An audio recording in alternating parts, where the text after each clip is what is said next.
I'll tell you what, it feels like I've not even left Mellon Arena since an epic Game 3 between the Penguins and Capitals. And if you're looking for Game 4 on Friday night to top Game 3, it's going to have to go way above and beyond to even get to that level, because this one was a classic. And the one before that was a classic, and the first game of this series wasn't bad either. But the bottom line in this series, Capitals still lead 2-1, and as veteran hockey scribes know, series are usually determined in the fourth game. If teams hold home ice, that fourth game is where the visiting team in Game 4, the team with home ice advantage in the series, can sort of take control of the series. And that's exactly what the Capitals will try to do tonight, and they're going to be confident. They feel like the Penguins can't possibly play a better game than the Penguins did in Game 3, and yet the Capitals still lost that in overtime.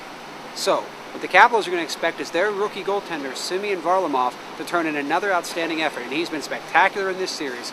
And the first key for the Penguins to get a victory in Game 4 tonight is going to be that they need to get shots at Varlamov and get people in front of him. They did a good job of it in Game 3. He was up to the task. They need to do it. They need to continue to do it. They need to have a consistent effort doing it.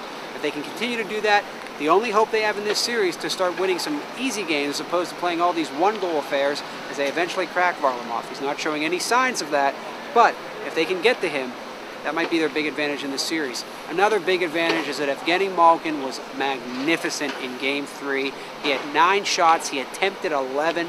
He scored the go-ahead goal late in the third period after drawing a penalty to set up the power play opportunity. Malkin played like a man possessed to remind everybody that there's another star in this series, not named Sidney Crosby and not named Alex Ovechkin. Malkin continued to play like that. There's a good reason to think he can. After all, look at how well he played once they put Max Talbot, fourth-line center, at the right wing position on Malkin's line, along with Ruslan Fedotenko. That line was dominant.